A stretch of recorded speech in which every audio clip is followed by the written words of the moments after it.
Okay, folks, it's your buddy Mike Messier. Merry Christmas Eve. It's Christmas Eve 2021. I'm here in Florida. It's t-shirt and shorts weather for me. And, Christmas Eve is one of those days where if you have any, I always used to hate this word as a kid when I would hear, my mother or other adults use this word, errands. It's a word I hate.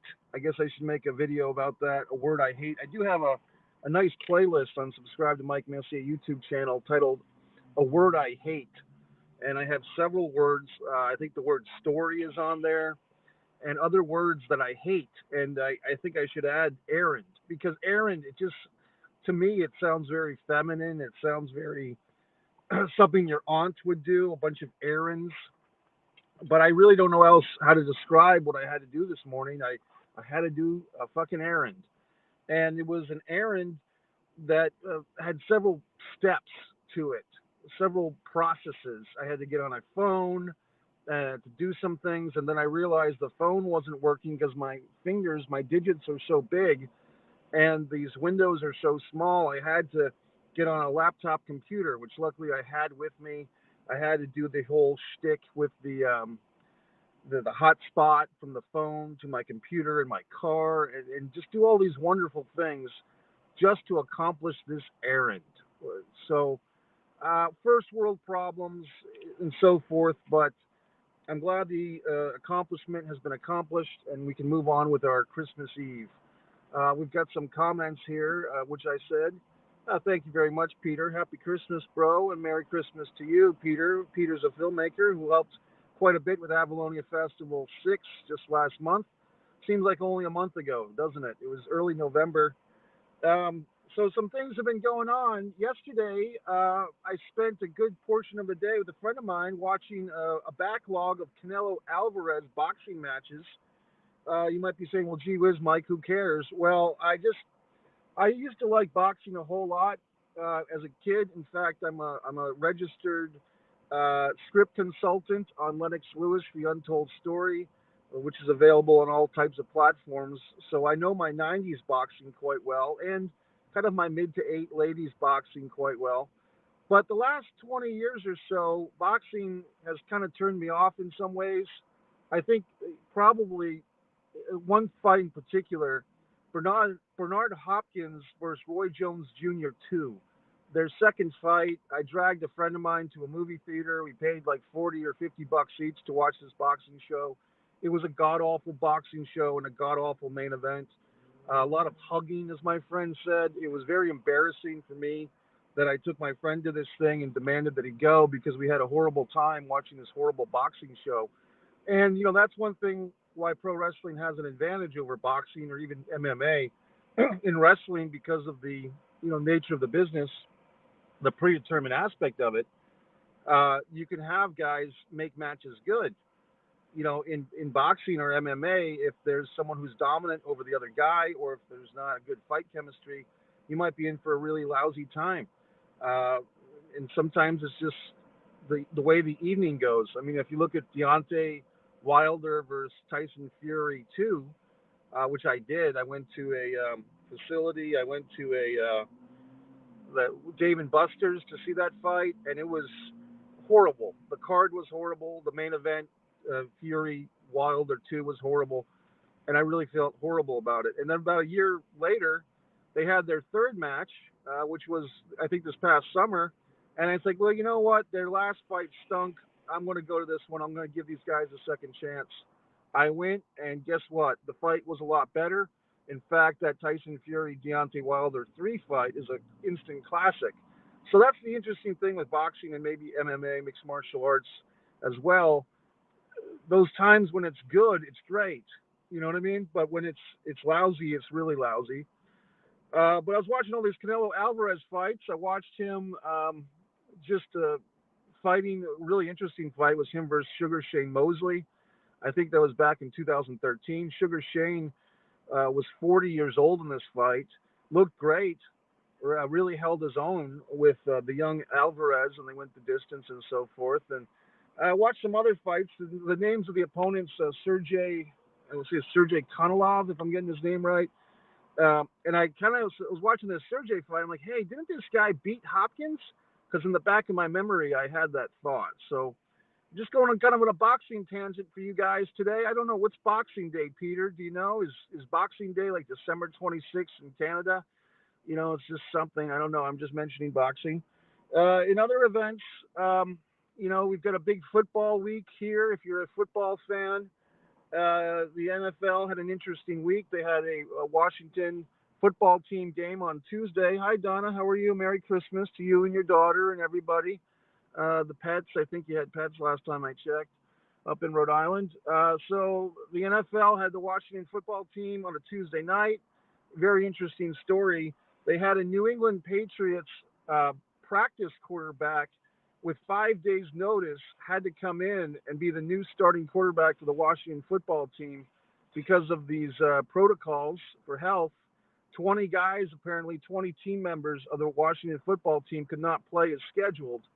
So they literally had to get a practice squad guy from the New England Patriots to get signed on the spot, come in, and with 5 days notice, he's playing quarterback for an NFL primetime Tuesday night game. And actually, the guy did quite well. It was only his second starting game in the NFL. He lost. The Washington football team lost the game, but it was admirable in a sense that this kid coming in, 5 days notice, and he's throwing touchdowns and stuff. So, I mean, sometimes the human spirit, that's one thing I would say. Here's to it.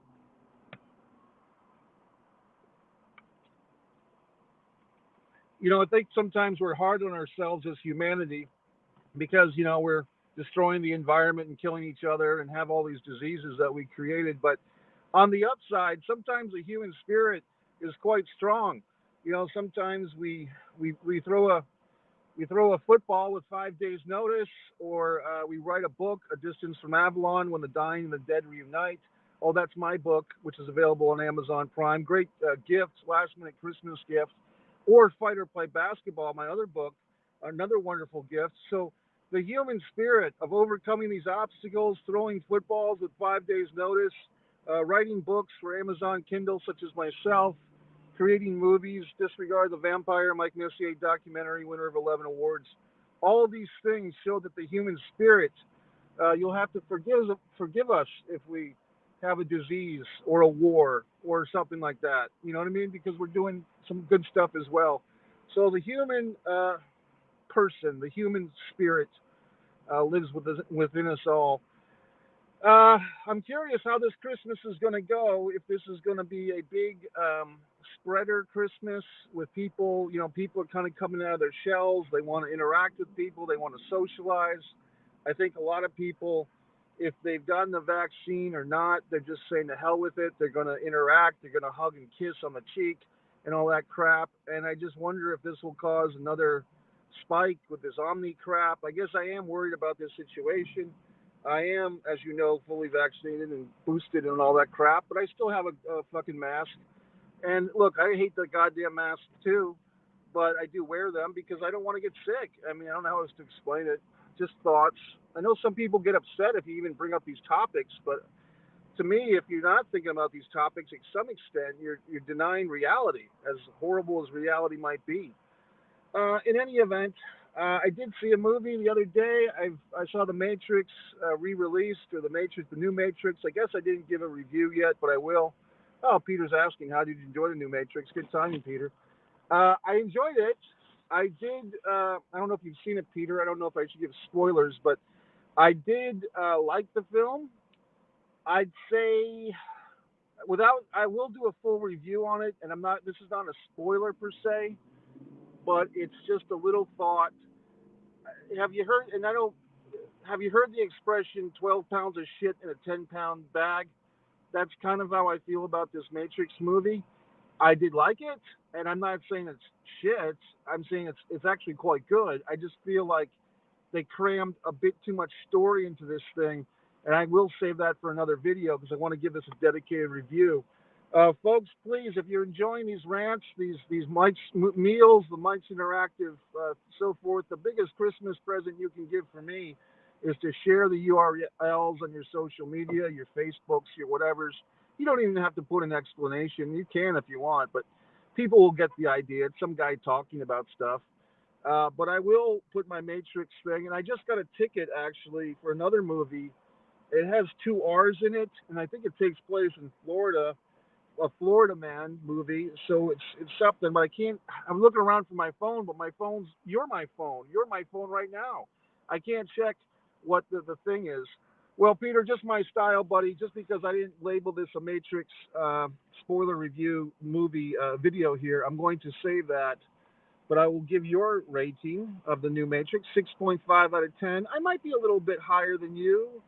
A friend of mine, Joe Cronin, did a review of this thing, and he said that he knows the movie's not great, but he loved it. He thought it was great. Interesting take. I'll get into more on that, but I am going to do a video, buddy. Hey, my buddy AJ's checking in. AJ, you've been getting a lot of press on this channel with all your suggestions. Mike, listen to Monkey. I don't know if you're talking about the Monkees, the band from the 60s that were, kind of not a parody, but kind of a spin-off or to the Beatles. But the Monkees actually had some great music. Interesting story how they were trying to be Peter's really going off on this Matrix thing. Execution was bored of me. The Monkees, Here We Come, walking down the street, get the funniest looks from everyone we meet, etc. Take the Last Train to Clarksville, unbelievably great song. I think there's a song called She.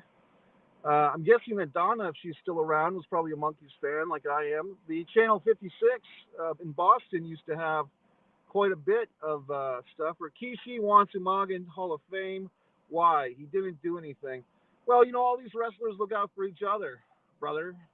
All these wrestlers think about themselves, and they all put themselves on a pedestal, and if some guy dies, they want to honor him. And look, if you want to honor somebody, put Brian Pillman, the original, in the WWE Hall of Fame. They released a DVD for him, but they never put him in the Hall of Fame. Ivan Koloff should be in the Hall of Fame. So, I've got nothing against Umaga. To me, he's more of a could have been, should have been than a was. He died very young. He had one highlighted WrestleMania match against Bobby Lashley with Donald Trump and so forth. But Umaga, he didn't register as a Hall of Famer. What do I think Hulk Hogan is doing for Christmas? Maybe Bubba the Love Sponge's wife, if she comes back into the fold. That's always a possibility. Good to see you here, Adam. Adam gave you a nice early Christmas present with his box full of gimmicks. Wrestling stuff. I still appreciate that. Merry Christmas, D-Back. Merry Christmas to you as well, buddy. Appreciate that. What do I honestly think Hulk Hogan's doing for Christmas? Last time I checked, he had a girlfriend. And, I'm not insulting Hogan, but just guys of a certain age, if they have like a younger girlfriend like Hogan does, I think she's a good 20 or 25 years younger than him, they typically do whatever the girlfriend wants to do. That's not a judgment, but I'm just saying, like, Hogan's been divorced. He had the 2 kids with Linda. And I think if he's got this young, pretty girlfriend now, he's going to let her decide. So they'll probably go to her family's house, and the big novelty be, oh, my goodness, Hulk Hogan's coming here, blah, blah, blah. The Rock rumored to buy the WWE. That would be interesting, AJ. That would be very interesting. Adam checking in with She Loves Candy Canes. I'm assuming you're talking about Hogan's girlfriend. Let's see, Michael AJ Norris. Mikey, you're going to check out Kingsman? I am, actually. In fact, I was almost going to go see that movie today, buddy. But I'm going to see this other movie. It has 2 F's in it in the title, but I can't tell you the title right now because it's in my phone. It's like some weird white trash redneck guy. I think he's in Florida doing interesting things, so strikes close to home to an extent. What's my favorite Christmas song? I would, off the top of my head, I will give you 2. For comedy, I will say Grandma Got Run Over by a Reindeer. And for drama, I will say Let Them Know It's Christmas by the British people, which actually We Are the World totally ripped off and didn't do as well a job.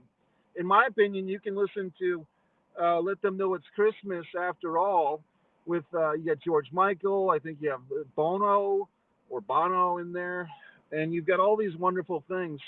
I guess I can do my quick Bono impersonation. Bono, back in 1992, on one of their tours, maybe the Zooropa tour or something like that, he would he said to Spin Magazine, "Someone's got to be the rock and roll star, and might as well be me."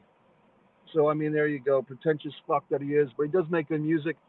Yeah, that's the movie I'm going to see, buddy. Going to see Red Rocket today. That's what I'm talking about. It's Florida film. What are you talking about? Probably heard good stuff about it. Exactamundo. And I did get my aisle seat. That's the thing I like, Peter, about these reserved seats. Typically, I don't like reserved seat theaters, but I've gotten used to it. I have to get an aisle seat. Mikey was watching WWE on Peacock, an old WWE laughing at the Red Rooster. Really a sad thing, buddy, in my opinion. Terry Taylor was a very competent wrestler. Actually, I've been on the phone with Terry Taylor. He's a nice guy. I was interviewing for the TNA wrestling promotion a while ago, and Terry Taylor was ahead of that. He was very respectful to me, and he was very self-diminishing. I mean, we had a phone call once, and like I was saying something, and he got confused, and he said, "Sorry, Mike, too many chair shots." A nice guy, a self-depreciating guy. Jim Ross and Conrad did a podcast about Terry Taylor, and Jim Ross says he has two disabled sons that he's been financially responsible for years, and he's taking care of them. So, I feel bad. That's a great question, buddy. We've been wondering about that because with Chris and the Coffee Girl, the Philadelphia Experience, we just had a Christmas Eve release of that on here on Subscribe to Mike Messier YouTube channel. So you can watch episode 3 now. I would encourage people to watch episodes 1 and 2. It's kind of like the Beatles, Get Back. Like you have to get into it. You have to let it build on you. You have to dedicate a lot of time to it for it to really pay off. But I haven't heard from Raven in a while. The last time I saw him in person, I think, was the summer of 2015. We shook hands. He told me that when we had worked together, he was having some injury issues and maybe wasn't in the best mood. But overall, Scott Levy's a great guy. He's funny. He's a straight shooter. Sometimes he shoots a little too straight, straight to the heart. But if you watch that series, Chris and the Coffee Girl, the Philadelphia Experiment, with myself, Raven, Tim Labonte, it's very fun. And what else can I say? I am wondering, fellas and ladies, have you seen this members section? Are you seeing a button on there that says join or members or sponsor, something like that? On your Mike Messier Subscribe to YouTube channel, there should be a button that says members or subscribe or join. And I'm offering now a 99-cent a month option, which will give you access to videos that are too hot for the mainstream. Some of my video content, too sexy, too provocative, too much swearing, some unlicensed music and so forth, things that cannot be shared anymore on the YouTube main thread are now available for only 99 cents a month. 99 cents. Mikey, WWE fooled us again. Legion of Doom was an early WWF. We could have gotten them. Face the Powers of Pain, not Demolition, because Pain looked at them a lot. Because Pain looked like them a lot. Powers of Pain, the Barbarian, and the Warlord came over in the summer of '88.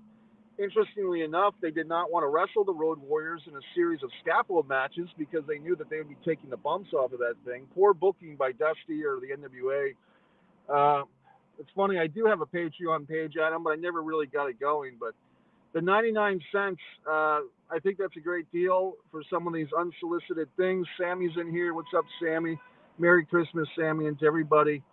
So the Powers of Pain did not want to get thrown off a scaffold, and they came into the WWF with Baron von Raschke as their manager, and they were baby faces. And we already had Demolition. Now we got another Road Warrior ripoff team, kind of. And then eventually the Road Warriors came over. But by the time the LOD, Hawk and Animal, came to the WWE, you had already seen the Powers of Pain and Demolition, like you said.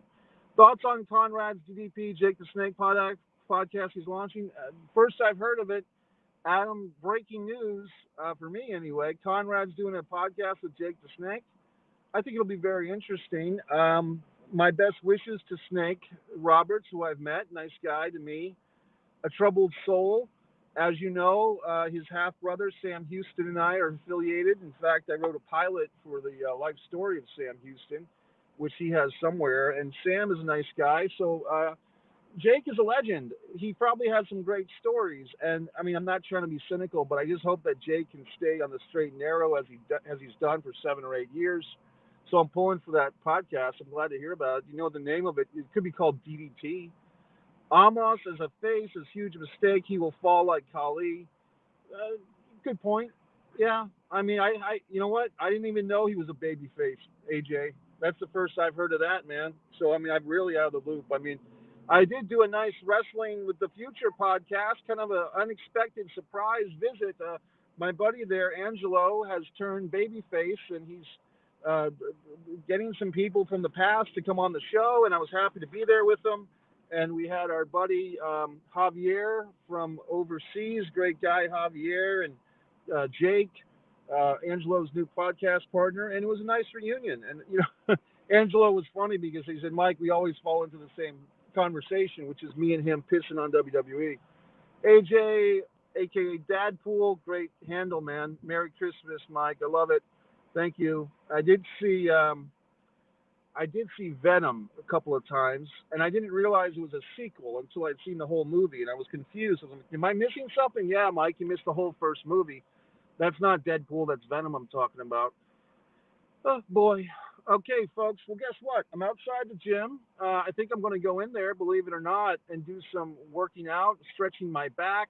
A little hint from me to you: if you have lower back problems, lie down on an incline sit-up bar and just stretch your back. It does the same thing as a conversion table or whatever it's called.